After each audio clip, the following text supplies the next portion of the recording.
Secret Service director her job eventually. The National Park Service and the Secret Service and several other federal agencies got to work on replacing the White House fence. It had been long decided that the former height of that fence was insufficient as to keep people out. It was a regular thing we were seeing in this city.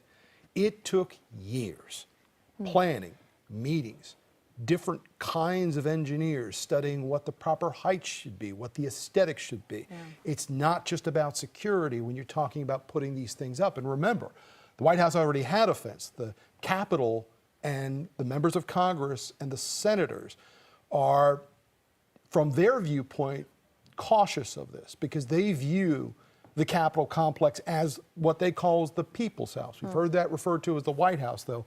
You can't just stroll up to the White House and have a meeting with your president. You can do that, though, if it's scheduled with your member of Congress and your senator. So that was one of the fuels behind what we were hearing from a lot of the members of Congress as to why they opposed the fence. Yes, they didn't like the aesthetics. It was ugly. It looked like an armed camp, and it was. But there was a real question about how members of Congress could do their business if they were shut off from their constituency behind, literally what looked to be like prison walls. Oh, yeah, for sure. I think about Capitol Police officers and MPD, but Capitol Police officers who lost officers during the January 6th riot, the PTSD that followed, that many officers are still suffering from, understandably so.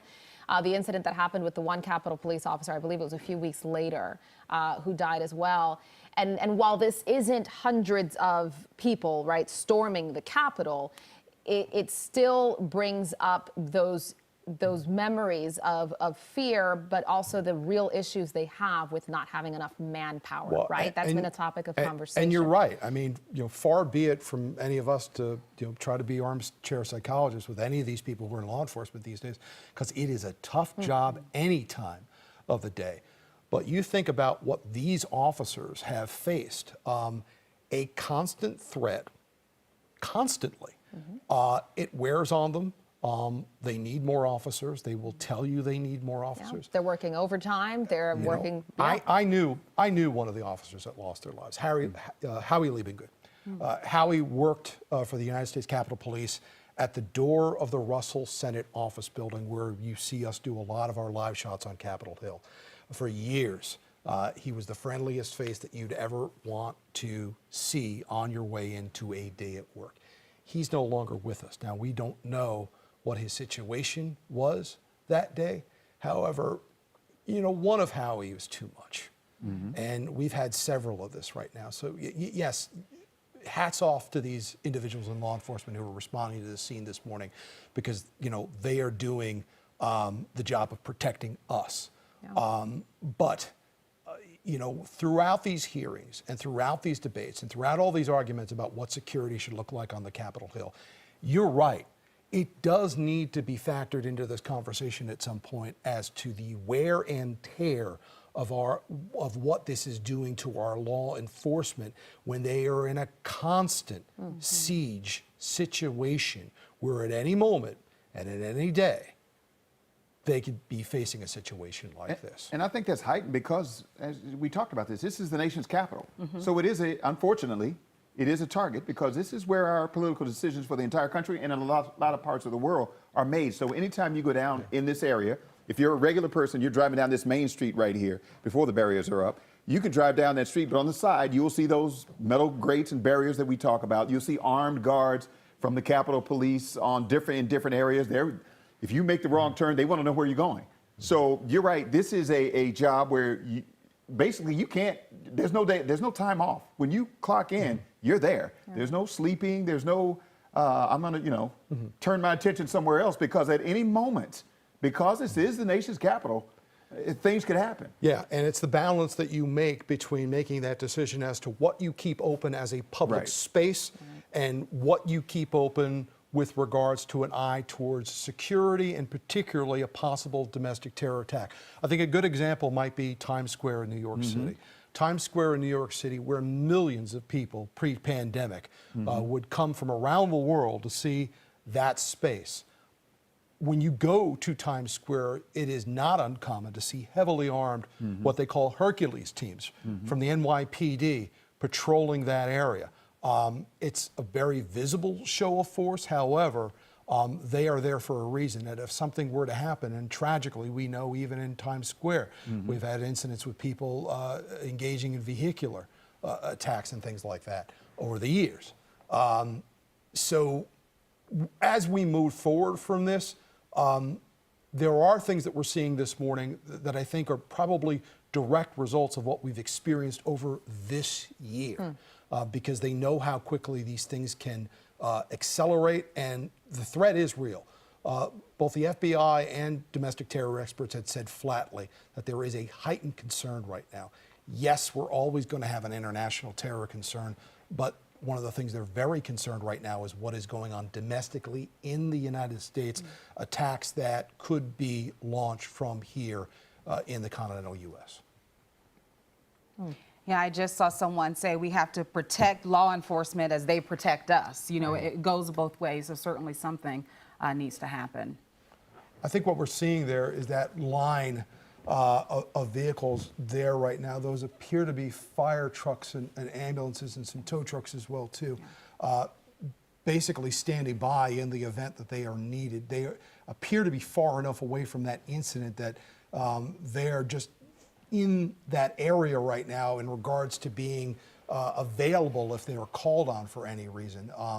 Clearly, they're not putting those barriers down for any reason, and those have been brought in as a standby at this point. Certainly some fire engines from D.C. as well.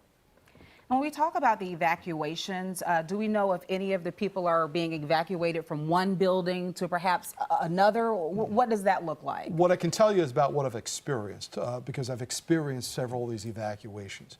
What was different about January 6th when we were evacuated, and I don't know this to be the case this morning, but typically when we are in the Capitol complex and we have been told to evacuate, you were told to evacuate the building, much like you would in any fire drill that you've probably experienced in any apartment or school that you've been in.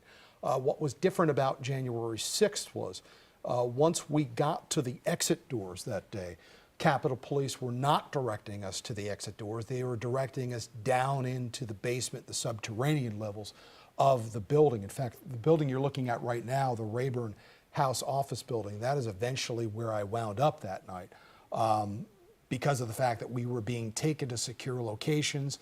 Ultimately, it would be determined that that secure location was not secure, and they did continue to move us up. So if you're looking at the three flags right now, you see three flagpoles in front of you.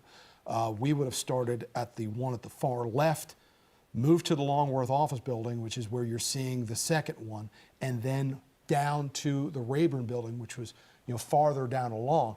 There was an entire subterranean network of tunnels, of basements that connect all of these buildings. Obviously, people who live here are aware of that. Some people who have never been in the Capitol before are quite surprised to find out that this is the case. It should not be a surprise to anybody. These tunnels and these subways have been in place literally since around 1900, when these first two Capitol office building, the Russell Senate office building and its neighboring twin, the Cannon House office building, were both constructed at the very beginning of the 20th century. All right, so let's recap what's going on here. I'm going to say probably, hour, 45 minutes ago, somewhere in that neighborhood, we were told that the U.S. Capitol Police were investigating a report of a possible explosive device near the Library of Congress. They did say that it was an active bomb threat investigation. At this point, we don't know who's in this vehicle, a truck. We don't know what's inside the vehicle, but we do know that the U.S. Capitol Police are investigating. They've obviously shut down the area. Those barriers, they put up some of those barriers. You see a large police presence down there as they investigate this. They've evacuated several buildings down in that area. And in fact, they've told some people to go down to the tunnels to get out of the building. So that's where things stand right now. Again, police are telling anyone who even may be thinking about going to that area to steer clear, because they don't know what's going on. And because this is the nation's capital, because of everything that's happened in the, going on right now, what happened on January 6th, This is a serious situation. They're taking this very seriously, as they do with all things, that all the calls and information they get here in the nation's capital. I can tell you our colleague Chad Pergram at Fox News just posting a moment ago that Capitol Police are investigating this bomb threat on Capitol Hill. However, because the Congress is in recess, as we have stated, neither the Senate or the House of Representatives is in session right now. There are very few lawmakers up there. Are there any people, workers in there, though? Yes. Okay. Yes. I know there are workers there, but is it significantly less because Congress is in session? You're right about that. We are going to have significantly less people on the complex as well because, this would make sense. The draw up on Capitol Hill when it comes is when both houses or one of the houses is in session, because that's when the lawmakers are there, that's when the Congress members are there, that's when the senators are there, that's when the lobbyists want to meet with them, that's when most business meetings take place. But just because Congress is in recess doesn't mean there are empty offices up there. There are a lot of congressional staffs that live here in the nation's capital and remain here. This is their office, this is their workspace, this is where they go to work every day. So you can bet that there are a lot of people that are at work today. Now, not as many as usual. Typically, the August recess, where we are in right now, this is, I would say, the most empty time up on Capitol Hill. They will use this time to do maintenance on the facilities. They will use this time to rearrange offices, repairs, that kind of thing. There has been a massive project going on at the Cannon House office building for the last several years, which will continue for several years, which has caused a lot of people to have to actually physically move out of Cannon. But this evacuation order today, anybody who was in any of those office buildings this morning, they have been removed from that area, given the severity of the concern, given the heightened alert that we're under right now. We actually want to go to an interview here with someone we've had on the show before, Jamil Jaffer. He is the founder and executive director of the National Security Institute. Obviously, you've got great expertise when it comes to this. But what we're seeing now, as we were mentioning, I mean, considering the time we're in this country, both domestically and internationally, given what's going on in Afghanistan, what goes through your mind watching these images unfold on Capitol Hill? The most important thing is making sure that the staff that you just talked about that's up there today is secure and safe, and that the area is protected. Obviously the terrorist threat has heightened just in the last few days, as you point out, with the situation in Afghanistan, with the Taliban returning to power, and the way that our exit has happened. I think that certainly our terrorist enemies are emboldened. Now, this may not be a terror event at all. We don't know for sure, but if it is a terrorist threat event, we do have a heightened threat coming from overseas, and the domestic terror threat since the horrific events of January 6th has remained high. And so the Capitol Police are very much on alert. They're looking out for this thing. We've seen a couple of small sort of incidents take place over the last few months at the Capitol. Luckily, nothing too terrible, with the exception of the officer, obviously that was killed in that one incident, which obviously is horrific. But look, I think the key here is ensuring that the staff up there is safe, that the buildings are secured, and that the situation is resolved as quickly as possible. Hey, this is Tom Fitzgerald. I wanted to ask you, from a national security standpoint or a domestic security standpoint, at the end of the day, is it more difficult to deal with the probability of the actions of individuals who may be acting on their own, Jamil, or whether or not you're dealing with an organized domestic terror situation? We do not know that that is the case this morning, or an international terrorist situation, and we do not know that that is the case this morning. But I have heard chatter repeatedly from Homeland Security and law enforcement officials that I have spoken to that the complexity of what they're dealing right now is multiplied because they have so many individuals that they just do not have on their radar screen who might act out in a way that might cause the same response to any of those other groups we just talked about. Absolutely. I think from a trying to stop an event from happening, an individual who acts alone is much harder, as we learned in the case of the Unabomber, than an organized group. The organized group has connections, they have communications. There's more places you might catch them working with one another. So an individual is much harder to deal with. At the same time, an organized group obviously can have a much larger impact You just look at what happened on 9/11. There are 19 hijackers, a large logistics tail, obviously able to kill nearly 3,000 Americans in sort of a brief few-hour time span on American soil. But with the Unabomber, you saw over the course of more than a decade, this individual bombing targets and very hard to catch because it's one person. So I do think you're right that it is a much more complex situation because today we have both terrorist groups and people who are inspired by those terrorist groups. One of the things the FBI has talked a lot about recently is this feature of terrorist groups recruiting people online, motivating them to ideology, and then moving those communications into secure channels, encrypted channels, WhatsApp, and the like, where these companies that put together encrypted messaging, encrypted communications to protect our privacy and security. At the same time, we're now seeing terrorists and other organized groups inspire people and then move their communications to get them to actually do stuff to places where the FBI and other law enforcement agencies don't have access. That's a real concern. And when you talk about inspiration for these types of incidents, one of the inspirations that unfortunately some people have acted upon is an environment of conspiracy right now, that some people are believing anything and everything. Talk about that for a moment, and how unpredictable does it make it for you folks in law enforcement who are analysts and experts in all of this to be able to put some type of fence around what we are expecting right now? Yeah, no, look, this the conspiracy-minded situation that's taken place over the last few months and maybe a year or two here in our country is hugely problematic because it allows people to be motivated by ideologies that don't even have any foothold in reality, right? We maybe don't agree with their ultra conservative or ultra strict interpretation, right? Those things, at least, we may have huge problems, but we can understand them. We can understand what motivates those people. People are motivated by conspiracy theories that aren't based in any reality, right? Are much harder to figure out how do you get at those people? How do you identify them, and how do you prevent them from being deluded by these false narratives? So I think that's a huge, psychological part of the challenge that we have not yet grappled with, and really watching it spread to, it's really spread out. You normally think of sort of conspiracy-minded folks in sort of a particular cluster, right, where you might find them.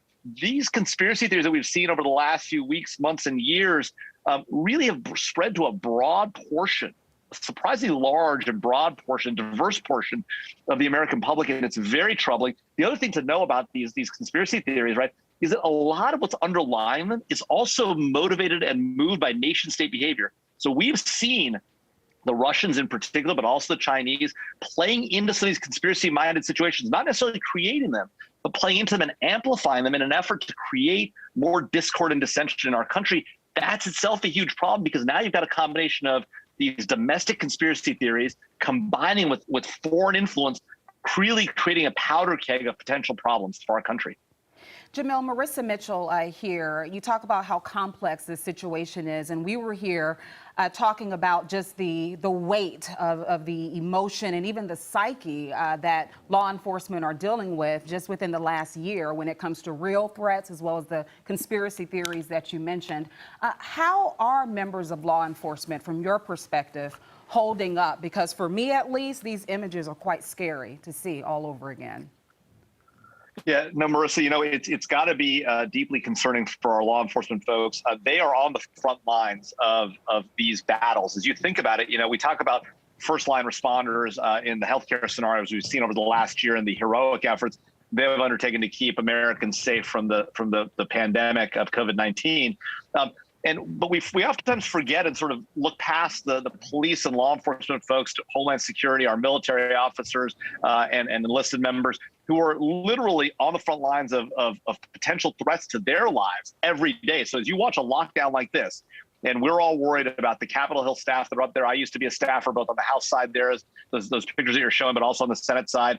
And I feel for those individuals. We also have to remember that right now, walking around trying to identify where this bomb might be, who might be involved and the like, are actual law enforcement officers. And their lives are even more at risk, because as they've gotten these other people to safety, they're still in that hot zone. And so I think, as we watch these scenes and as they watch these scenes, I think they obviously have cause to be concerned and troubled.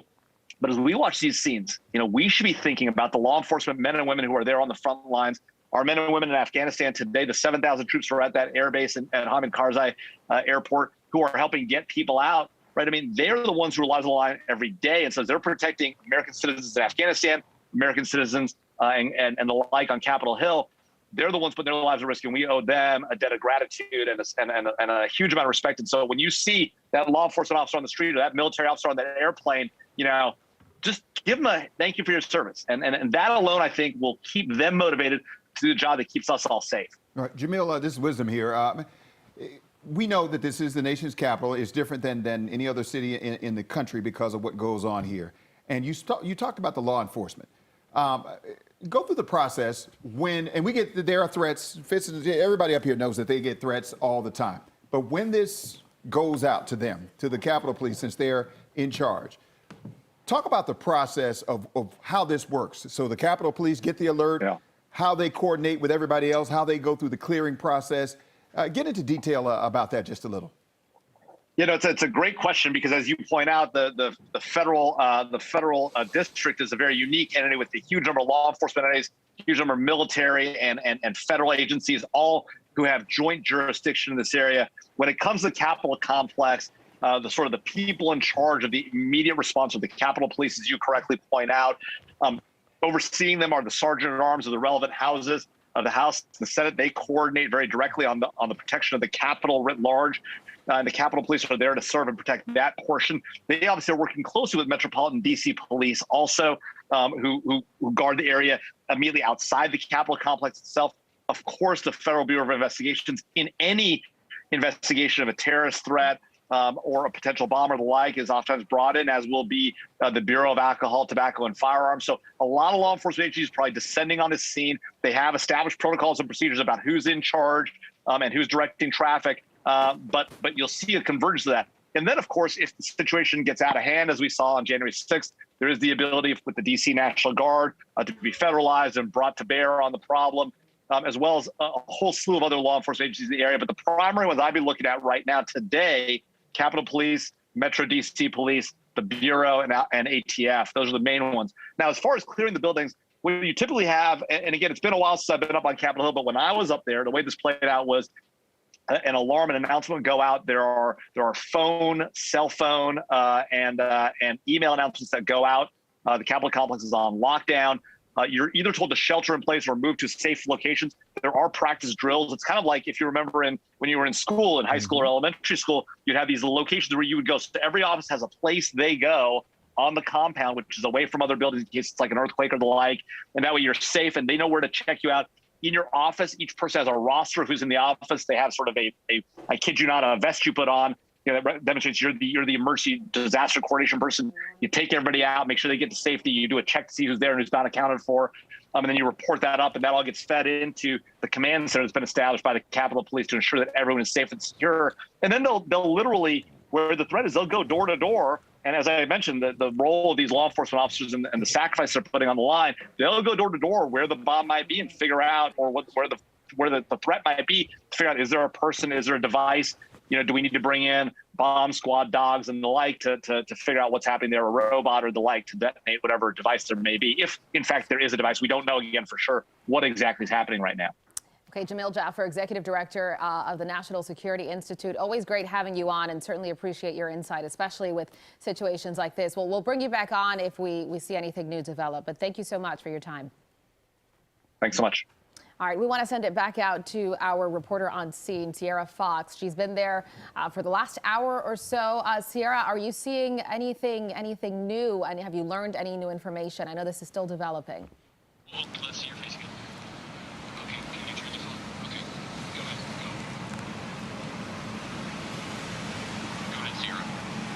Hey there, right now I am on 2nd Street and D Street in Northeast. When you heard me a few moments ago, I was actually on Pennsylvania Avenue and 3rd Street. It's very difficult to navigate around here. I've been walking for the past 40 minutes trying to get to where a press conference will shortly be underway in Northwest. You can see behind me, it seems like there are agents blocking off the roads They're making sure that people like me just don't stand around here. They want people to keep moving, which also makes it difficult to navigate because when you're trying to use a GPS, you want to make sure you're going in the right direction. It might need to stop for a moment. Where I'm at right now, there's not a lot of activity, but back where I was at, there are a lot of intensity and people leaving the Library of Congress due to a suspicious vehicle out there. And we are working to learn more about this. At this time, I'll go ahead and send it back into you.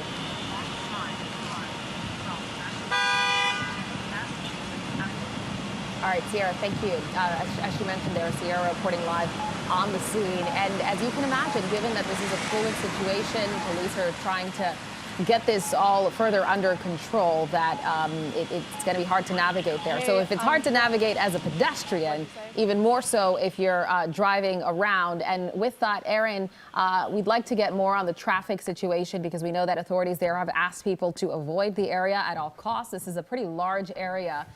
Perimeter that's being blocked off as this investigation continues. So to put it simply, you should avoid the area. But what we're trying to help you out with here is what alternates you should consider taking given the situation. Aaron. Yeah, that's right, Jeanette. If you don't have the option to avoid the area, there are several roads that are closed, so you're going to see a lot of additional congestion. Right now, we have street closures on Independence Avenue between 3rd Street Southwest to 2nd Street Southeast, Constitution Avenue between 3rd Street Northwest and 2nd Street Northeast. In addition to that, East Capitol Street Northeast between 1st Street Northeast, as well as 2nd Street Southeast. That is also closed. So a lot of closures in that area that are very busy, usually during the day, even not even just during rush hour. So that is something else to be prepared for. If you typically take Metro bus around 30N, 30S, 32, and 36, because of that police activity, all those buses will be experiencing delays as well as possible detours. That area again has been evacuated as you're taking that live look along Independence Avenue and Constitution right now. Trains are also currently bypassing Capitol South because of the investigation.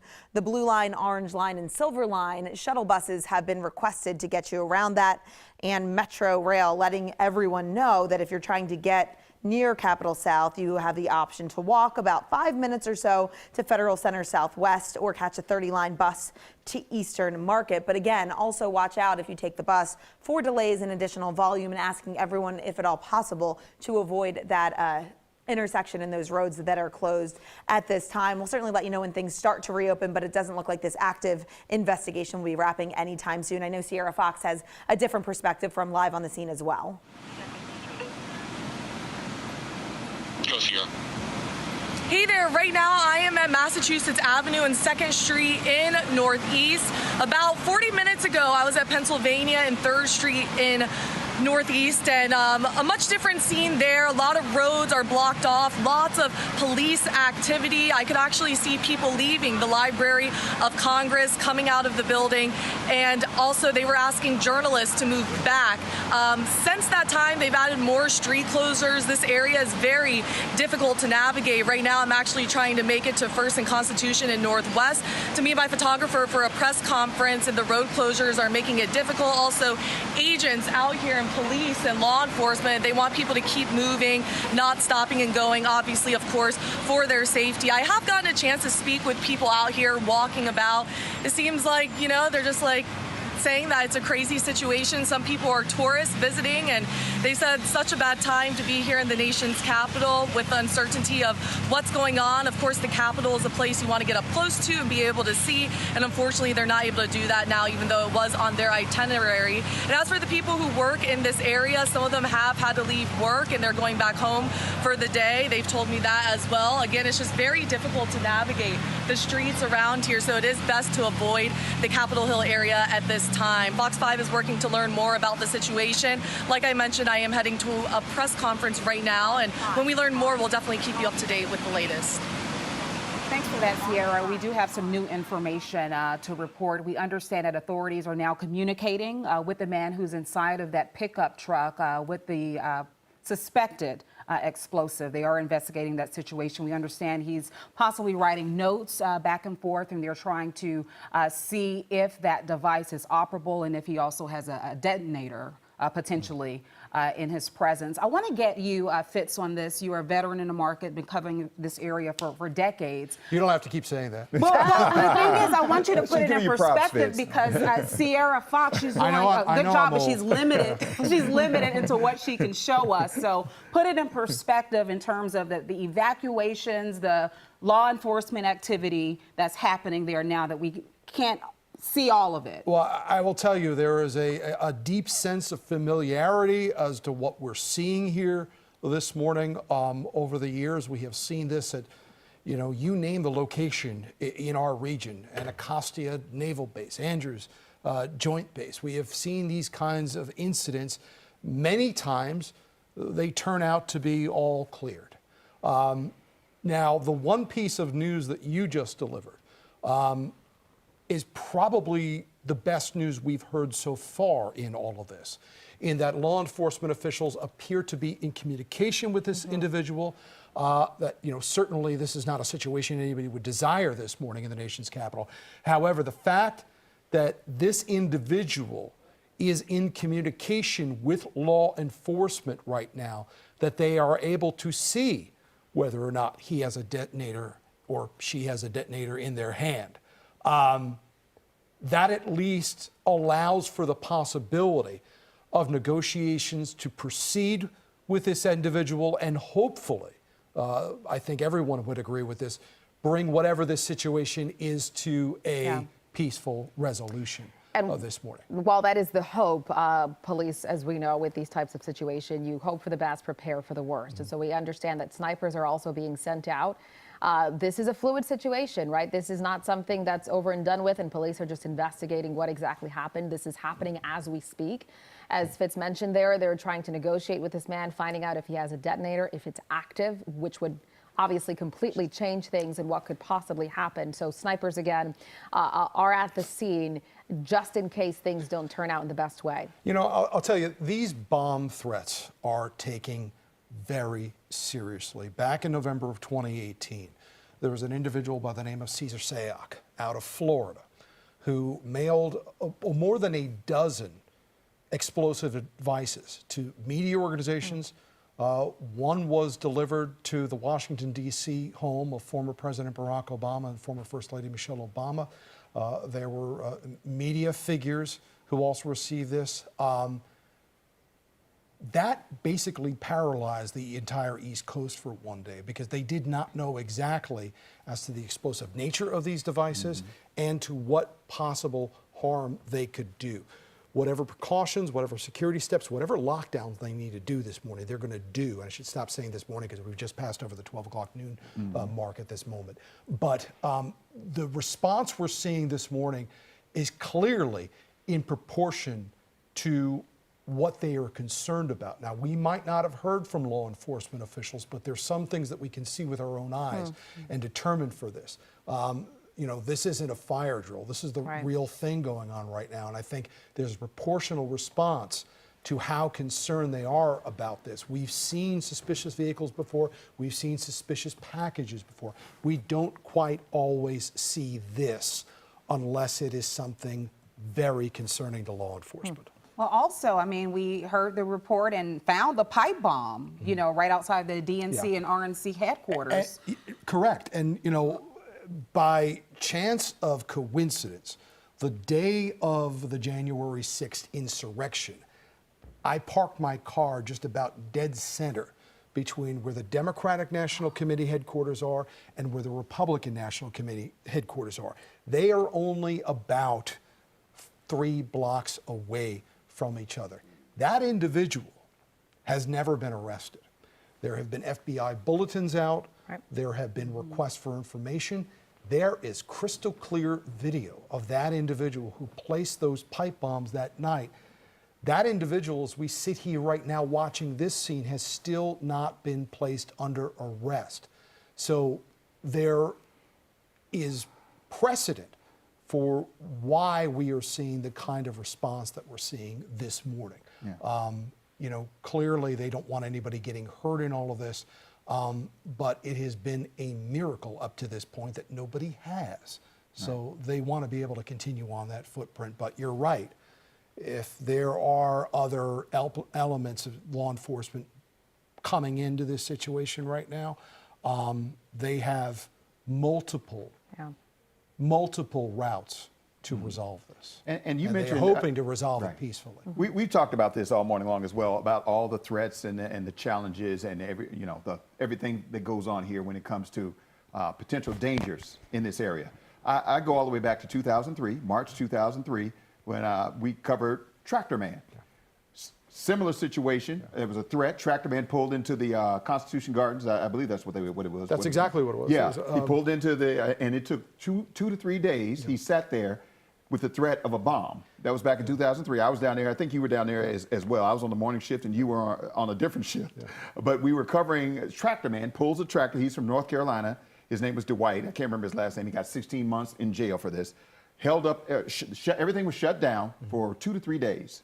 And he sat there with the threat of a bomb. Turns out he did not have one. But that speaks to, that was back in 2003. Yep. That's a small example of the things that go on here like that, all right? And you just don't know until it's over.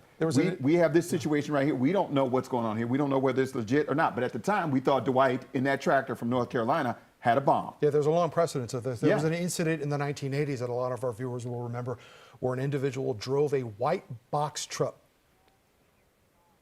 Okay. We just received some new information, which we'll share with our viewers this morning. Apparently Fox News reporting this morning that this individual that they are speaking with this morning, that they are negotiating with, is a known individual to law enforcement. That is an indication that they have had some previous either interaction with this individual or they have intelligence on this individual.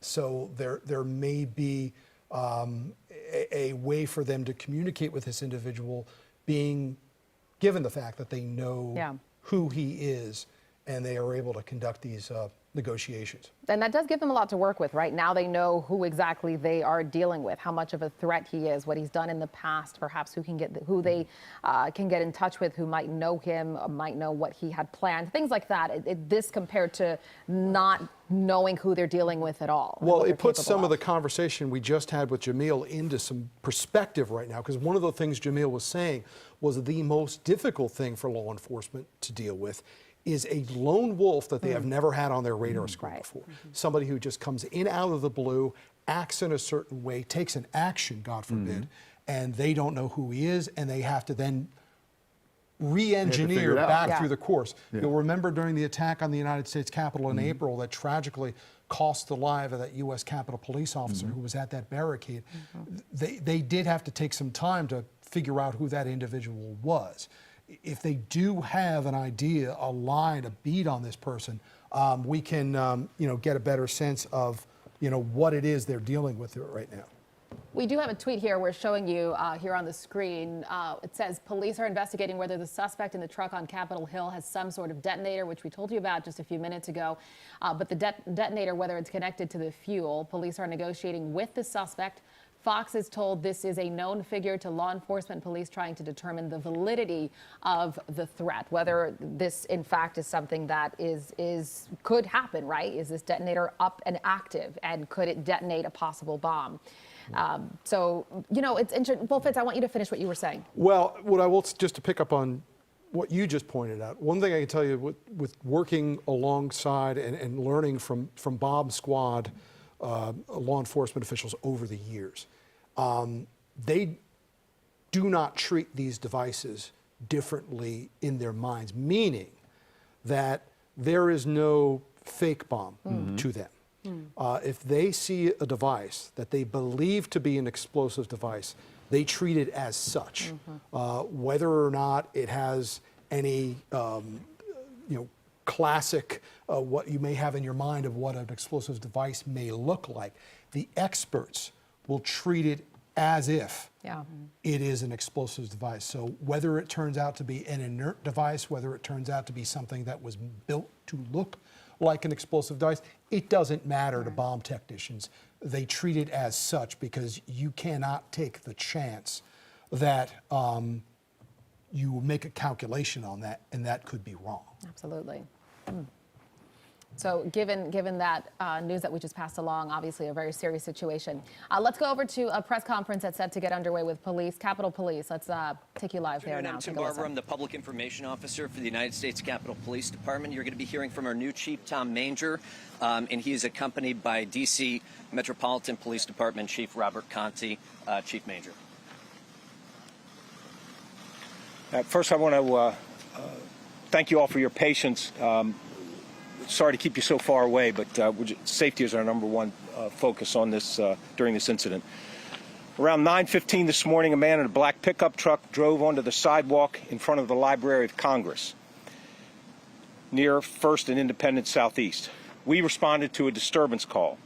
The driver of the truck told the responding officer on the scene that he had a bomb and what the officer said appeared to be a detonator in the man's hand.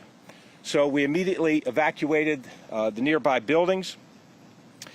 As you all know, the House and Senate are on recess, but there's still people working throughout some of the buildings that were nearby this location.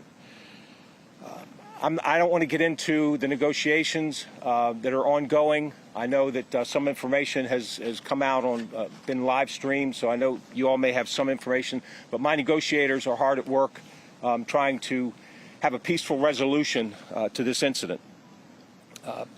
Not only do we have U.S. Capitol Police on the scene, but the Metropolitan Police Department of Washington, D.C. is with us, the FBI Washington Field Office, ATF, and of course, D.C.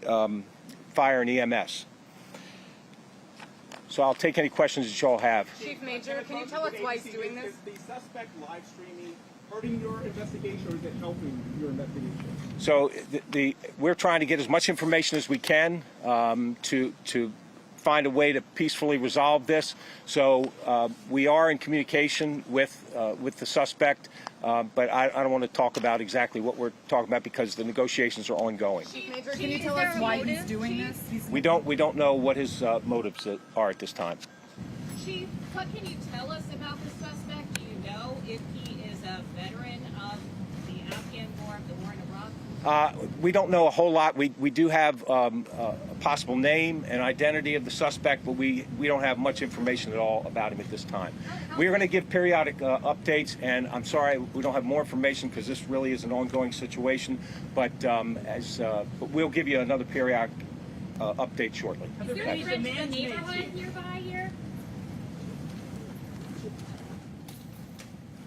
All right, you heard live there from the new chief of Capitol Police, Tom Manger, explaining the very latest of what's going on as we speak. They are negotiating with a man who showed up to the Capitol at 9:15, this between First and Independence Streets Southeast, in a black pickup truck.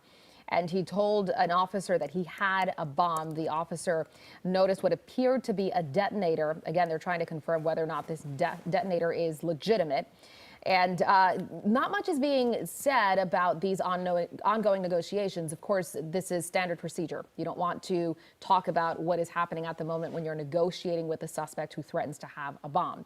At this point, we have said, and the chief there said as well, he is known to law enforcement. They have a possible name and ID. They don't know much, or at least are not sharing much in the way of a motive, but this is again a fluid situation, and really anything could change at any moment. I think one of the most interesting things we heard in that brief presser just now, there was a question that came from the media as to whether or not this individual had been live streaming this. Obviously, with the technology we all have in our palms these days, that is possible. Chief Manger, who many of us know to be somebody who's very forthcoming in these types of news conferences and briefings, did not seem to appear to want to be tackling that question at this time. There was also a question as to whether there was any past military status of this individual. Chief Manger also did not seem to indicate that he wanted to answer that question at this point, given the sensitive negotiations that are underway right now. Yeah. Also didn't clearly, since they don't know, well, they're not talking about that part. As far as the motive is concerned, as to why he's there and what his actual mission is here and what his goal is here, they said they don't know that at this point, obviously, because they're still investigating. They did say, we talked about this, they're evacuating the building. They have evacuated the buildings. Even though they're in recess, there are workers inside those buildings, some workers inside those buildings. So that was a priority as well, to get people out of that area. And so they've got two tracks right now. As you look at this with what they're going to have to deal with, they're dealing with this individual. They're going to continue these negotiations. They're going to try to resolve this peacefully with this individual. Then there is the hardware part of this. They have to determine if this device that this individual claims that he has is what he says it is. And if so, that bomb squad is going to have to move in at some point when they can safely and render that device inert, whether it is an actual explosive device or whether it is something that has been rendered to appear to be an explosive device. That makes no matter to the bomb technicians in that moment because they have to remove that as a possible threat. Right. Yeah, but he did admit that there was some information getting out of there. So you got to wonder if that's coming from the live stream, if there is a live stream. So a lot of questions still remain. And we know we've seen in the past with other cases when you have an active, ongoing negotiation, possibly someone on a phone or live streaming or able to see what's being said out there, right? Able to perhaps get access to this press conference. You don't want to say anything as the chief that could aggravate this situation. And so, you know, Fitz, I know you mentioned there he's usually pretty forthcoming. And so if he's not, you would imagine it's for good reason. You don't want to jeopardize what the situation and the officers who are involved. Well, and clearly this is not over. So, you know, the fact that they came out at all and were able to conduct even that brief news conference was a marked break, I will tell you, from what we have seen from the U.S. Capitol Police Department, certainly in the last 6 to 8 months. One of the major criticisms about the previous leadership of the United States Capitol Police was that there were no briefings. We went several months following the Capitol insurrection before we got any kind of press briefing out of the U.S. Capitol Police. So what we just saw is a big break from what had previously been the experience of, you know, we may go half a day or an entire day in a situation covering something like this, and at the end, a press release may be what we learn of what transpired. We heard from Chief Manger roughly, you know, 2 hours into this event. I would expect we will hear from him again at some point, hopefully as this becomes resolved. And I think that the key is what we talked about earlier is Chief Manger. This is, I believe this would be his first press conference on the job as the new chief of the Capitol Police. We also saw Robert Conti there, Chief Robert Conti from the Metropolitan Police, standing beside him. So this is their first big deal together right here in the Capitol. And you talked about, we know that Chief Manger, Fairfax County, Montgomery County, he's got experience in dealing with these types of events. We know Chief Conti, born and raised in Washington, D.C., came up through the ranks, and now he's in charge. So they're both familiar with what goes on in this area when it comes to these type of events and how to handle and how to investigate and how to deal with the press, even though that's not really a priority at this point. Yeah. But dealing with the press, that's part of it too. Yeah, and I was negligent in not mentioning, you know, when we were laying out the different kind of apparatus that would be out there on something like this, the fact that the Washington field office from the FBI is on the ground and involved in this morning. The Alcohol, Tobacco, and Firearms, ATF is there, and of course the good men and women of the DC EMS, Fire and EMS, because obviously they want to have a secure perimeter around this, but you know they also want to have the emergency and the medical personnel available should they be needed. Hopefully they will be not, but clearly there was a massive show of apparatus down there, not only from local officials, but from federal officials. This is a mutual aid situation, and you know, this is how this is supposed to work. On January 6th, we saw how it was not supposed to work. They clearly were able to get people in place quickly as they needed them. In a relatively fast fashion. It's important you mention that because, as you mentioned, we saw on January 6th everything that can go wrong when there almost isn't like an over response, right? There was the intelligence there. We saw from the hearings on the Hill about all of the things that were known and the things that were not done, given the intelligence that officials had. So I would imagine here, top of mind for the chief there, that things are going to be done differently now. We would rather overreact than be caught flat-footed. Well, and we've learned a lot about how the U.S. Capitol Police operates over the last couple of months. One of the things we learned, it was a bit of a four-headed hydra that runs the decisions on Capitol Police activities. The day of the insurrection, you had to have the Sergeant-at-Arms of the House make a decision that is in agreement with the Senate Sergeant-at-Arms, that is in agreement with the architect of the Capitol, that is also in agreement with the then chief of the Capitol Police, who at that time was Stephen Sund, as we know, in the wake of that tragedy that day on January 6th. Stephen Sund resigned, less than a day later. All right. Yeah, it's really remarkable what we're seeing right now. This is the strongest response we've seen on the Capitol since January 6th, and I would imagine things, as we said, there are going to be done very differently to ensure that things go as well as possible, given the situation. Obviously, it appears to be completely different. You have one person versus hundreds and a bomb threat. Yeah. And they also answered a question that we've had this morning. How did they become aware of this? How did they interact with this individual? And we now know that this individual presented himself to law enforcement officials driving up to that sidewalk on First and Independence, announcing what he had. And in short order, law enforcement officials were able to respond to that because they did have direct first-person information from this suspect immediately, and that had to be a tremendous advantage in moving these different implements that they had to get in place to respond to this morning. Right. I think one of the key things here is that we've mentioned this as well. When something like this happens, if somebody says they have a bomb, it's not a joke, and it's no laughing matter. Even if they are kidding, it's not a laughing matter for the law enforcement, which led to this response. Again, you don't know what people have. If they pull up and they tell you they got a bomb and a detonator, then it's literally go time for law enforcement. Well, and as you mentioned do their jobs. Yeah, and as you mentioned that 2003 incident with the John Deere tractor that was driven up Constitution Avenue over the Theodore Roosevelt Bridge overnight, and we awoke that morning.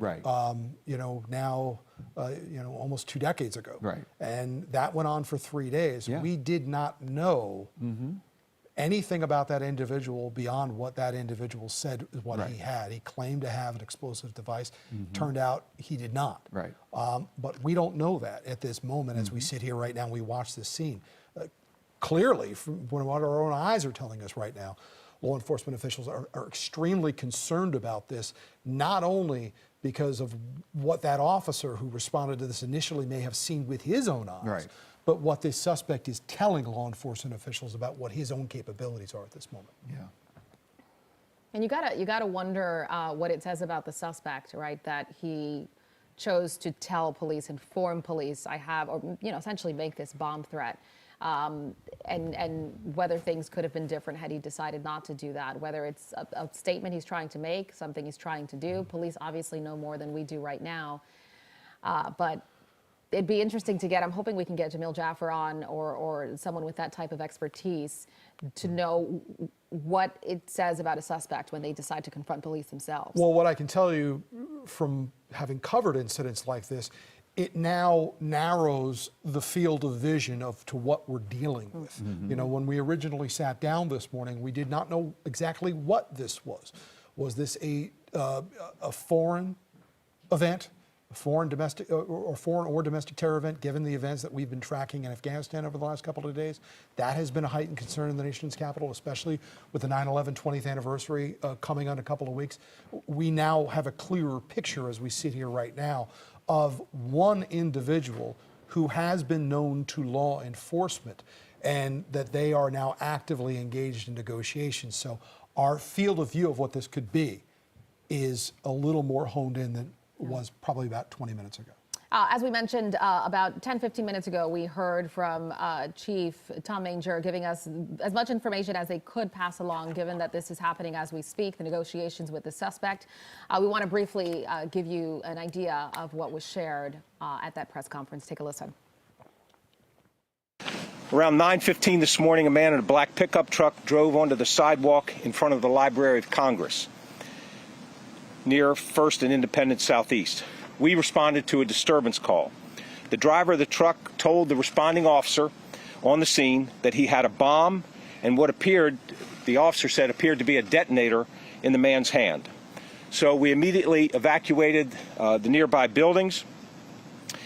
As you all know, the House and Senate are on recess, and but there's still people working throughout some of the buildings that were nearby this location.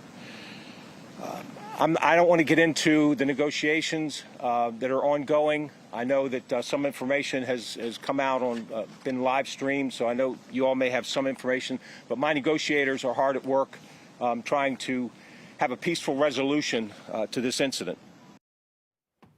As you heard there, officials can only hope for a peaceful resolution. They're working on that right now, so we're obviously also hoping for the very best as negotiators speak with that suspect. There's no time limit on how long they will negotiate, too. We've seen these things go on for hours, and they will take whatever time they need, however much time they need. As we just mentioned, we had one incident back in 2003 that went on for 3 days. You know, the inclination is to think, all right, well, how long is this going to go on?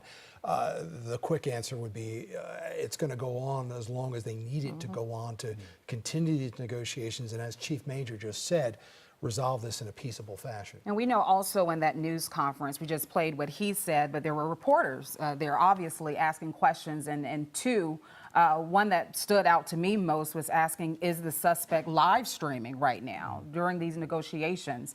He didn't answer that question. And then also, does he have any ties to the military, perhaps a veteran? And that we don't know. But they did say that they do have a possible name for the suspect. Yeah, and they said the suspect is familiar to authorities, which, Fitz, I believe you mentioned, makes a huge difference. You know who you're dealing with, what they're capable of, what they've done in the past, that type of thing. And, you know, not to read too much into the question about the individual's status with the U.S. military, however, if that were to bear out, that would give some indication of some level of expertise on the part of this individual. So that could, you know, raise even heightened concern if this individual were to have some sort of expertise in constructing an improvised explosive device. The good part is that you mentioned that our elected leaders are on recess, and he talked about, the chief talked about how they were, or I think Jamil or the chief talked about how they were able to evacuate the buildings. There are some workers in there, so they were able to go through that process so that now that they can focus on the task at hand. Also talked about how they go through that process. Jamil talked about that, how the alert goes out. Everybody's told in which direction they need to go. He talked about the rosters that they look at to make sure who's in what office, where, you know, which office they need to go to, which exit they need to go to, as well as the vest that he talked about that they had to wear as a security measure as well. And I will tell you, you know, the general public generally is not familiar with the calendar schedule of the United States Congress. So this individual may not have known that both the House and the Senate were on recess right now. What I will say is that to law enforcement, situationally, this is an advantage to them today, because you are not in a situation where you are trying to protect 535 members of the House of Representatives, 100 senators.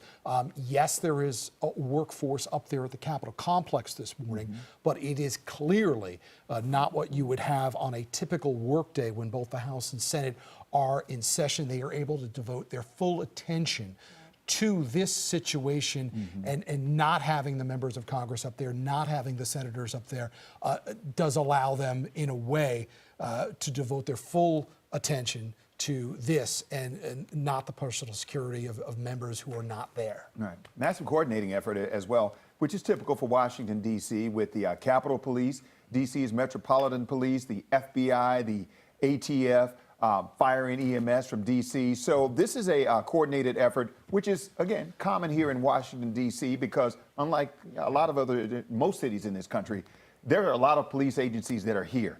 And when things happen in the nation's capital, they have to work together.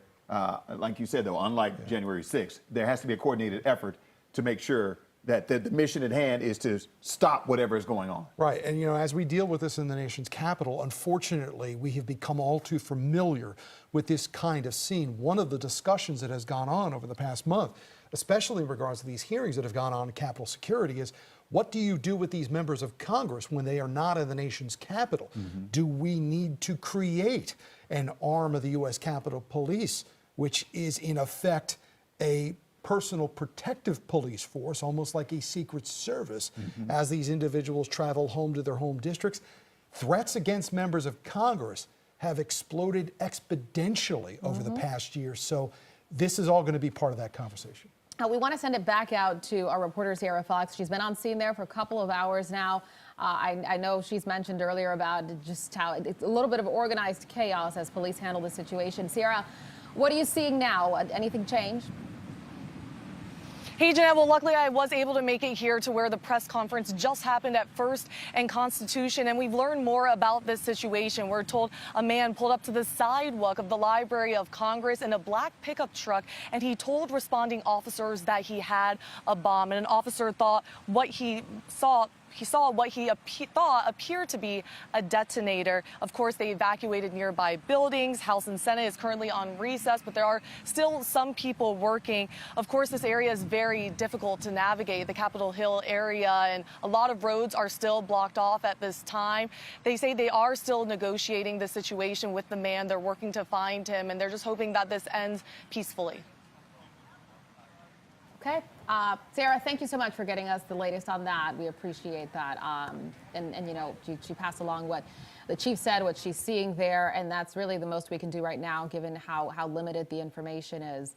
Do we want to go to Aaron to give us the latest on the traffic situation? We know it's been shut down now, at least limited traffic movement in that area, given what's going on. Aaron, any updates that you can pass along for any commuters? Right now, the same roads are closed, and this could potentially be an impact for the evening ride home as well for all those folks who work downtown by the National Mall. If we could bring up our maps, I can show you South Capitol Station is also closed, impacting the blue, orange, and silver lines right now. Shuttle bus service requested, but you'll be dealing with all those road delays as well. So again, trains bypassing Capitol South as a result of that investigation. No word as to when those trains will start moving again through that area, so use some caution. We'll go ahead and show you a look at our roads because keep in mind, again, these closures could linger. We're seeing a lot of those closures as you make your way around Independence Avenue and East Capitol area. As you're taking a look at the live photo right there of the multiple buildings in the Capitol complex that have been evacuated. You can see a large police presence